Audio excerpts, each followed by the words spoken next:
뭐, 이 우화 속에 등장하는 세 명의 어부 중에 어떤 사람의 입장을 취하게 될지 이런 것들도 한번 우리가 생각해 볼 수 있을 것 같네요. 보편적인 진실이란 원래 다 그런 법? 네. 보편적인 진실. 이게 굉장히 역설적인 표현이죠. 정말 누구에게나 보편적인 진실임에도 불구하고 사람들마다 생각하기에 따라서 다 다를 수 있다라고 하는 진실. 그죠? 똑같은 유리병 속에 던져진 메시지가 각각의 사람들에 따라서 다르게 해석이 될 수 있다라고 하는 것. 그러면 유리병 속에 담겨져 있는 그 메시지는 어떤 의미에서 보편적인 진실을 상징하는 거라고도 볼 수가 있겠죠. 그런데 이제 그 보편적인 진실이 그걸 받아들이는 사람이 누구냐에 따라서 정말 다르게 해석될 수 있다라고 하는 어떤 그런 메시지를 담고 있는 우화라고 볼 수 있을 것 같습니다. 자, 다음 시 한번 보겠습니다.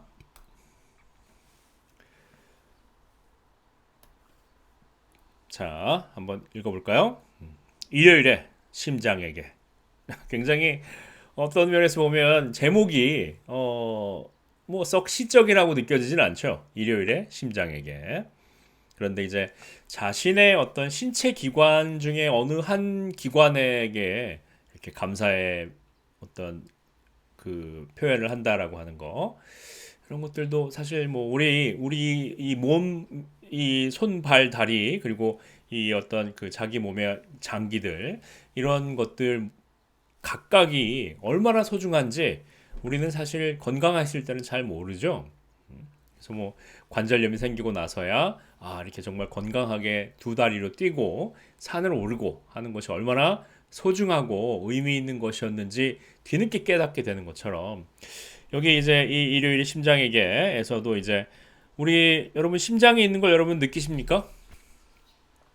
뭐 이렇게 가끔 심장이 두근거리는 그런 일을 어, 겪게 됐을 때 그때 당연히 심장 우리가 확인할 수 있죠. 그리고 또 이제 힘차게 뭔가 뛰었을 때 여러분 심장이 이렇게 아주 쿵쿵 뛰지 않습니까? 그때 우리가 심장에 있는 걸 확인할 수 있고 그렇지만 평소에 이제 여러분이 일상 속에서 그냥 이렇게 쉬고 있을 때 그리고 그냥 자기 여러분 일을 보고 있을 때 여러분 심장이 있다라고 하는 것 사실 어, 깨닫기 쉽지 않죠? 그죠? 근데 이제 슌보르스카는 그 자신의 심장에게 한번 이런 생각을 한 거예요. 자, 한번 제가 읽어보겠습니다. 내 심장아, 정말 고맙다. 보채지도 소란을 피우지도 않아서 타고난 성실성과 부지런함에 대해 그 어떤 보상도 아첨도 요구하지 않아서 너는 1분에 70번의 공로를 세우고 있구나.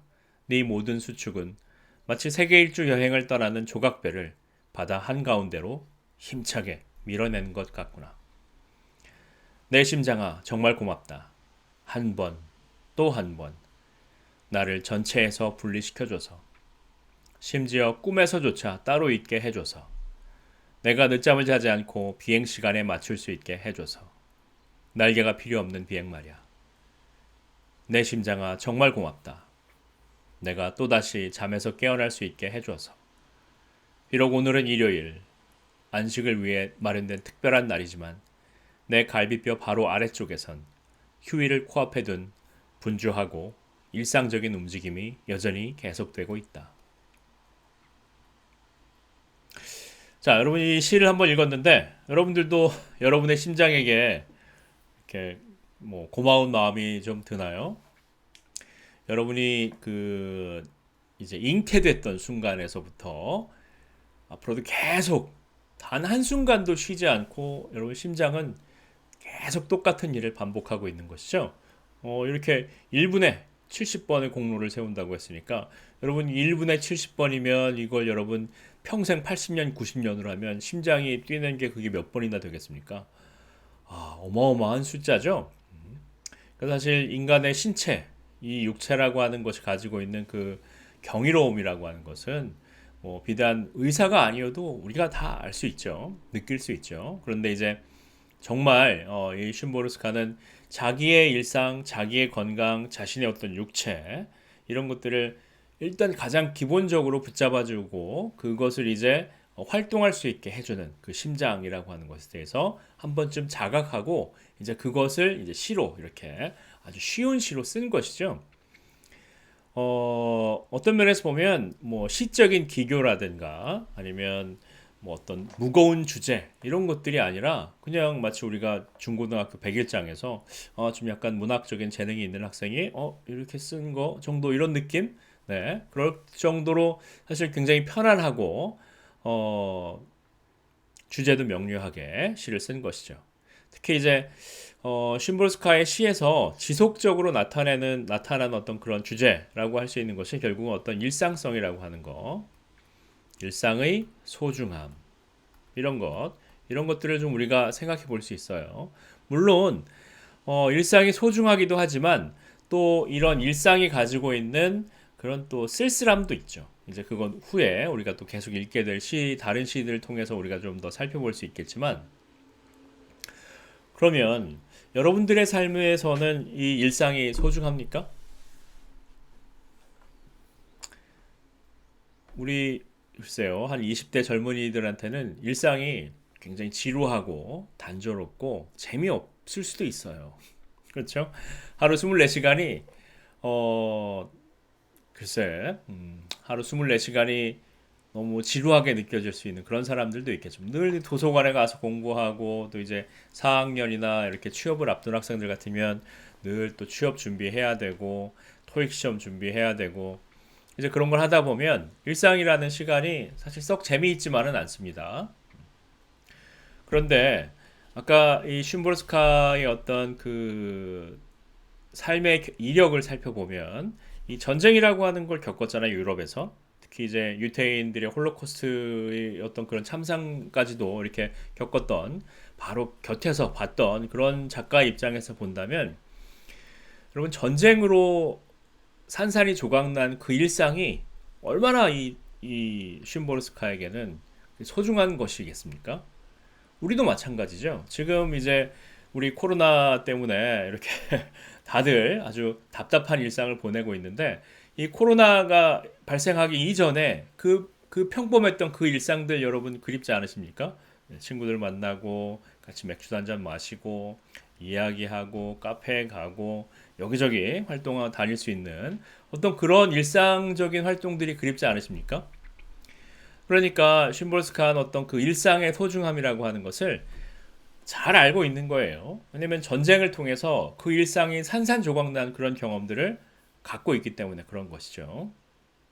그리고 그 일상을 정말 그 한결같이 이렇게 유지시켜주는 가장 근본적인 힘, 그게 바로 이제 이 갈비뼈 아래에서 계속해서 평생 동안 한 번도 멈추지 않고 계속 뛰고 있는 이 심장이라고 하는 것이죠. 그래서 심장이 있기 때문에 우리가 다음 날도 계속 깨어나고 다음 날도 깨어나고 그럴 수 있는 거 아니겠습니까?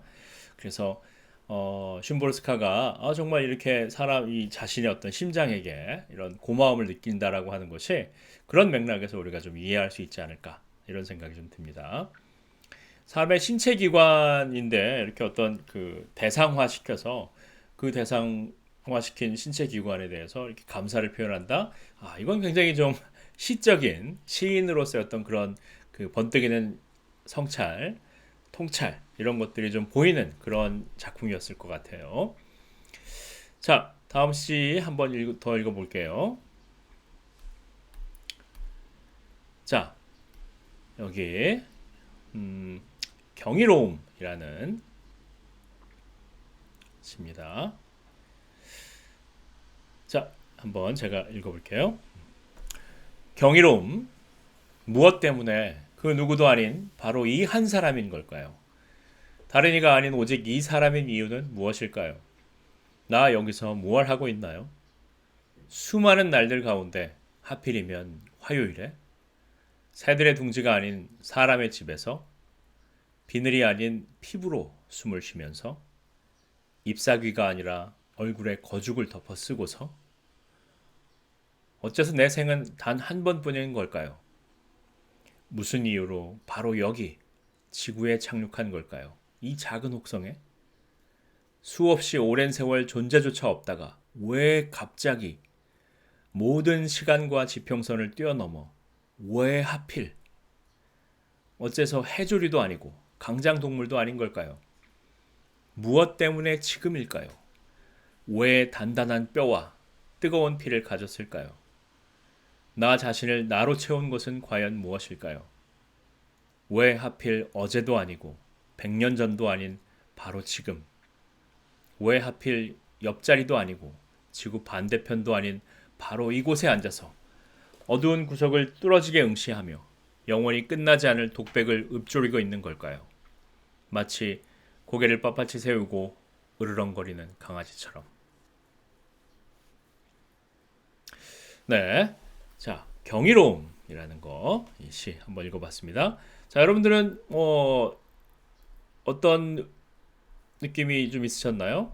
다 이제 경이로움이라고 하는 게 여기서 이 시에서 말하려고 하는 경이로움이 어떤 것인지 좀 감이 오시죠? 그러니까 예를 들어서 사람의 인연이 뭐 옷깃만 스쳐도 인연이다. 그리고 또 이제 사람이 옷깃을 스치는 그 정도의 인연이 되려면 여러분 인구가 사실 70억 명이라면 70억 분의 1인 거잖아요. 내가 누군가를 만났을 때. 내가 지금 길가에 나가서 내가 길을 가고 있는데 지나쳐가는 사람이 나하고 만날 수 있는 확률은 70억 분의 1인 거죠. 그죠? 어떤 통계적으로 본다면.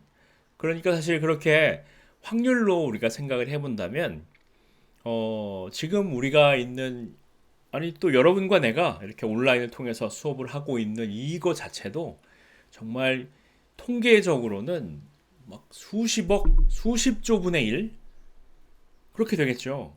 어쩌다가 여러분과 제가 같은 시대에 태어나서 또 같은 나라에 같은 지역에 있으면서 이렇게 이 학교에서 같은 학교에서 여러분과 내가 이렇게 수업을 공유할 수 있다라고 하는 거 이것은 정말 통계적으로 보면 거의 무한에 가까울 정도로 이거 아주 희박한 확률인 거예요.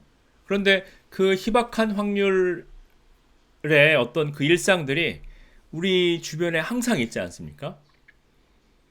그러니까 지금 여러분의 방금 전시에서도 얘기했었지만 그 일상 속의 경이로움이라고 하는 것 이것을 이제 굉장히 구체적으로 슌보르스카가 이렇게 풀어냈죠. 그래서 하고 많은 날들 가운데 화요일에 내가 새도 아니고 사람으로서 피부로 숨을 쉬면서 얼굴에 가죽을 덮어쓰고서 왜 내 생은 한 번뿐인 걸까요? 그리고 우리가 어떻게 이렇게 지구에 있는 것인지 이 작은 혹성에 그래서 오랜 세월 존재조차 없다가 갑자기 모든 시간과 지평선을 뛰어넘어서 하필 왜? 그래서 지금 현재 우리가 누리고 있는 이 많은 어떤 그 현재 우리들의 현재와 지금 이곳이라고 하는 것 이것은 사실은 어마어마한 확률에 의한 것이고 우리가 그렇게 생각해 보면 이것은 거의 정말 경이롭다라고 할 정도로 경이롭다라고 할 수밖에 없겠죠. 이 우주에서 우리가 어떻게 지금 현재 이곳에서 존재할 수 있는지 이제 그런 것들에 대해서 우리가 한번 생각해 볼 수 있는 그런 성찰을 주고 있는 시라고 할 수 있을 것 같습니다. 네, 정말 경이롭지 않습니까? 여러분과 제가 이렇게 만나서 이렇게 있다라고 하는 것이 그런 부분들이 좀 있고요. 자, 다음 시 한번 보겠습니다. 자, 단어를 찾아서 이 단어를 찾아서는 이제 여러분 딱 느낌이 오시죠? 네, 우리가 어떤 글을 쓸 때 어떤 작가나 아니면 뭐 작가가 아니라 하더라도 누구든지 이제 어떤 글을 쓸 때 느낄 수 있는 어떤 그런 부분들을 좀 아주 솔직하고 담백하게 표현해 놨습니다. 자, 한번 읽어보겠습니다. 솟구치는 말들을 한마디로 표현하고 싶었다. 하지만 어떻게? 사전에서 훔쳐 일상적인 단어를 골랐다. 열심히 고민하고 따져보고 헤아려 보지만 그 어느 것도 적절치 못하다. 가장 용감한 단어는 여전히 비겁하고 가장 천박한 단어는 너무나 거룩하다. 가장 잔인한 단어는 지극히 자비롭고 가장 적대적인 단어는 퍽이나 온건하다. 그 단어는 화산 같아야 한다. 격렬하게 솟구쳐 힘차게 분출되어야 한다. 무서운 신의 분노처럼, 피 끓는 증오처럼. 나는 바란다.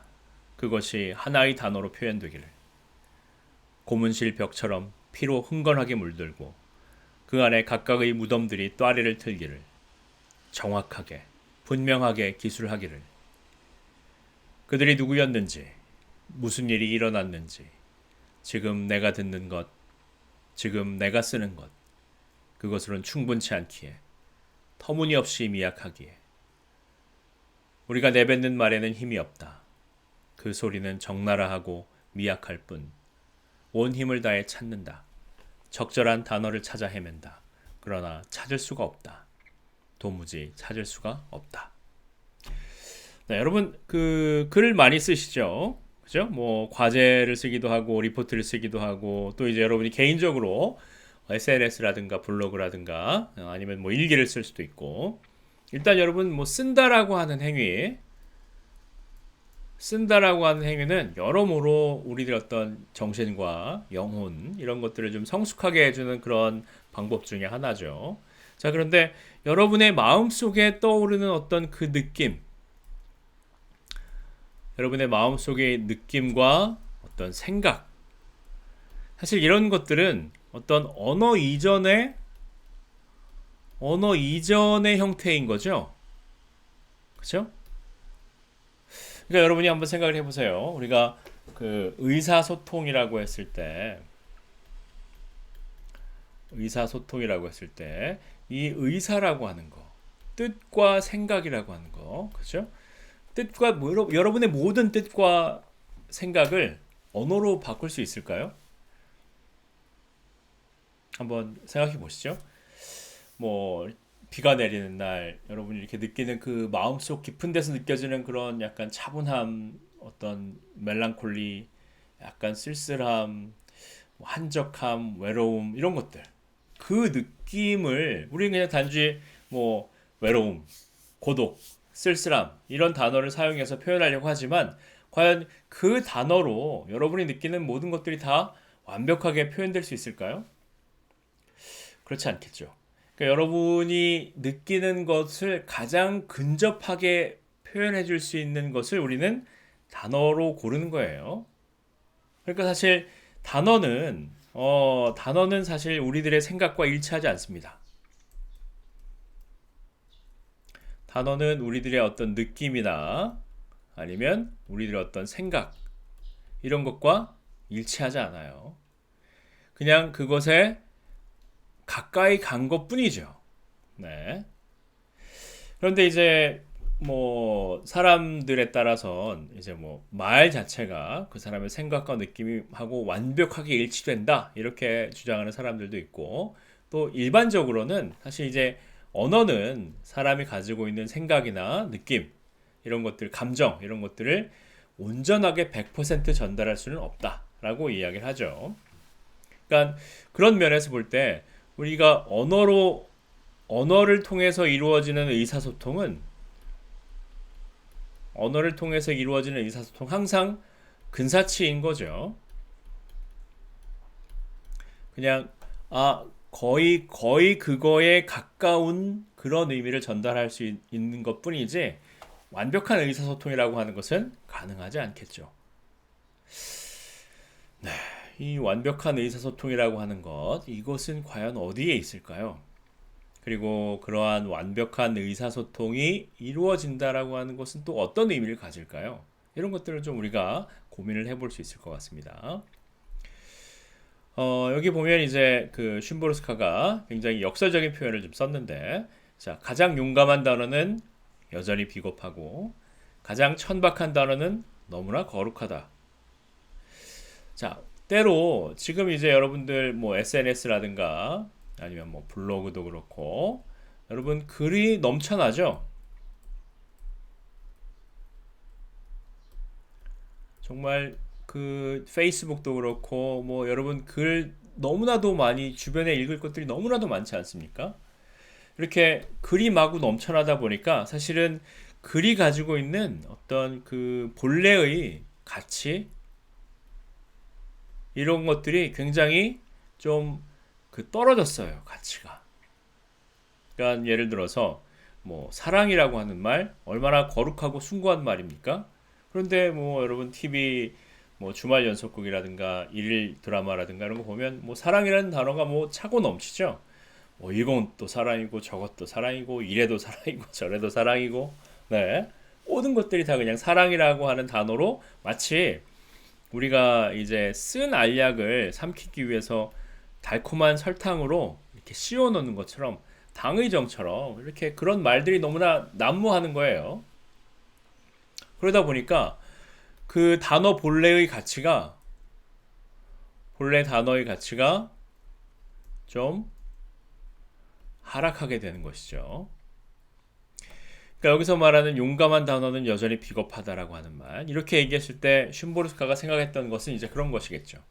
그러니까 용감하다라고 하는 것을 너무나도 과장되게, 과대하게 남용하는 거예요. 이렇게 과장되고 과대하게 남용하게 된다면 이 용감하다라고 하는 말은 본래의 뜻에서 벗어나서 이 용감하다라고 하는 말은 그냥 어떤 말뿐인 제스처가 되는 것이죠. 그래서 말뿐인 제스처가 됐을 때 이 용감하다라고 하는 말은 그러면 사실 역설적으로 얼마나 비겁한 말입니까? 실제 어떤 용감하다라고 하는 것을 내가 행동으로 보여주는 게 아니고 그냥 말로 계속 말로만 싸우고 네? 그런 것들 우리 이제 뭐 그 어떤 전쟁 영화라든가 아니면 어떤 그런 그 고전 같은 것도 보다 보면 이제 행동보다는 말은 청산유수를 잘하는 그런 사람들 있잖아요. 그런 것들 그런 사람들은 정말 아주 이 거창한 말들을 굉장히 많이 쓰죠. 뭐 한국에서도 뭐 작년 올해 이렇게 좀 그런 비슷한 일들이 좀 있었죠. 이제 고위공직자가 굉장히 자기는 고결하게 이렇게 어떤 정의롭고 뭐 평등하고 이런 단어들을 많이 썼어요. 그런데 그 단어들을 너무나도 남용하는 거죠. 정작 자기의 어떤 실천이라든가 자기의 삶 속에서는 그것을 실행하지 않았으면서 그냥 말로만 정의, 말로만 평등 이런 것들을 하다 보니까 많은 사람들이 이제 거기에 대해서 좀 실망감도 느꼈던 거고 이제 그런 경우에 그런 말들은 사실 얼마나 정의롭지 않습니까? 얼마나 평등에 어긋납니까? 이제 그런 경우를 이제 말하는 거죠. 그러니까 너무나 이제 말 중심으로만 말만으로만 이렇게 했던 것들.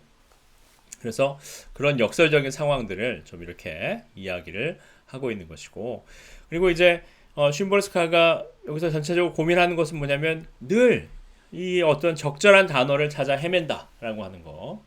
그러니까 내가 내 마음 속에 있는 것을 완전하게 표출하고 표현하기 위해서 그 적합한 단어를 찾아 헤매고 있다라고 하는 것이에요. 이렇게 해서 정말 여러분 적절한 단어를 찾아 헤매다가 이런 말은 없구나. 그러면 말을 만들기도 합니다. 그게 또 시인이나 아니면 작가의 일이기도 하죠. 여러분 뭐 셰익스피어가 만든 단어가 굉장히 많아요. 네, 그런 것처럼. 그래서 만약에 이미 기존에 있는 단어나 어휘를 통해서 내가 표현하고 싶은 것을 적절하게 표현할 수가 없다면 뭐 그러면 새로운 단어를 만들면 되는 것이죠. 그리고 또 그렇게 함으로 해서 작가로서의 역량도 키워나갈 수 있는 것이고요. 자, 그런 어떤 작가로서 이렇게 항상 단어와 씨름을 해야 됐던 어떤 자신의 어떤 성찰 이런 것들을 이렇게 그 단어를 찾아서라고 하는 시 속에서 잘 표현하고 있는 것 같습니다. 여기도 굉장히 좀 그 드라마틱하게 표현해놨죠. 어떤 자신이 표현하고자 하는 그 의미를 언어가 표현할 때 화산처럼 격렬하게 분출되어야 된다라고 하는 것들, 그리고 이제 그렇게 표현될 수 있는 단어를 찾아야 된다라고 하는 것들, 이런 것들이 좀 표현되어 있습니다.